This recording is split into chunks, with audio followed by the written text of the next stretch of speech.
क्या जगदीप धनखड़ होंगे बीजेपी के नए राष्ट्रीय अध्यक्ष? क्या संजय जोशी को ठिकाने लगाने के लिए जगदीप धनखड़ के नाम पर दांव खेला गया है ताकि मोहन भागवत भी उनका विरोध ना कर पाए? आखिर मोदी और शाह के दिमाग में चल क्या रहा है? आखिर क्यों इतने बड़े इस्तीफे को एक सामान्य से बनाकर रख दिया गया है? अब कोई ये नहीं पूछ रहा कि जगदीप धनखड़ का इस्तीफा क्यों हुआ। सब लोग बस यही जानना चाह रहे हैं कि अगला उपराष्ट्रपति आखिर कौन होगा।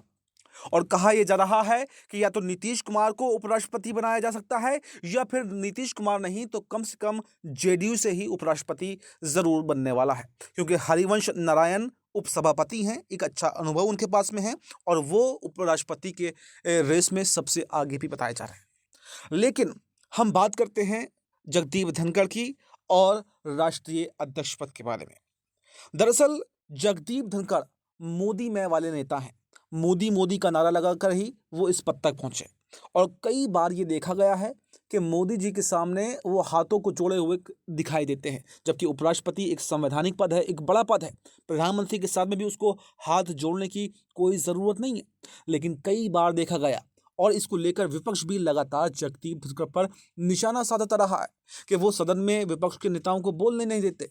तो क्या अब राष्ट्रीय अध्यक्ष के रूप में मोदी शाह की आवाज बनेंगे जगदीप धनखड़, या फिर हमेशा के लिए वो राजनीति को अलविदा कह देंगे? चर्चाएं ये भी चल रही हैं कि जिस तरह से पश्चिम बंगाल में जब वो राज्यपाल थे तब वो मोदी मोदी गाते थे, ममता बनर्जी को परेशान करके रखा था, तब उसका इनाम दिया गया और उपराष्ट्रपति बनाया गया। तो क्या इस बार भी उनको इनाम दिया जाएगा और राष्ट्रीय अध्यक्ष बनाया जाएगा, या फिर इस बार इनाम नहीं, अब बहुत हो चुका, अब आप छुट्टी जो है वो कर लीजिए? दरअसल आपको ये भी बताएं कि जहां एक तरफ मोहन भागवत मोदी जी से इस्तीफा मांग रहे हैं क्योंकि मोदी जी 75 साल के होने वाले हैं, वहीं पर जगदीप धनखड़ भी कम नहीं है। जगदीप धनखड़ भी 75वें साल में चल रहे हैं, 74 साल के हो चुके हैं। तो अब सवाल ये भी उठ रहे हैं कि क्या 75 साल वाला समीकरण लागू होगा? वहीं पर सवाल यह है कि अगर उपराष्ट्रपति नीतीश कुमार को बनाया जाता है तो वो भी 75 साल के हैं, और अगर मानसिक स्वास्थ्य वो जगदीप धनखड़ का ठीक नहीं है तो नीतीश कुमार के पास में कौन सा सर्टिफिकेट है? उनके मानसिक संतुलन पर सवाल उठाए जा रहे हैं, स्वास्थ्य पर भी सवाल उठाए जा रहे हैं। तो तमाम सवाल यहाँ पर खड़े हो रहे हैं, लेकिन सवालों के घेरे में इस बार मोदी और शाह हैं और मोदी शाह हर बार सवालों से बच निकलते हैं। तो क्या संजय जोशी को ठिकाने लगाने के लिए जगदीप धनखड़ का नाम आया है, या फिर जगदीप धनखड़ को हमेशा के लिए साइडलाइन कर दिया गया है? क्योंकि ये सारी स्थिति क्यों कनेक्ट हो रही है, क्योंकि 21 जुलाई वो दिन था जब राष्ट्रीय अध्यक्ष का ऐलान होना था। बीजेपी और आरएसएस पहले ये कह चुके थे, लेकिन वो तो चुनाव टाल दिया गया। लेकिन 21 जुलाई को ही जगदीप धनखड़ अचानक से अपना इस्तीफा सौंप देते हैं।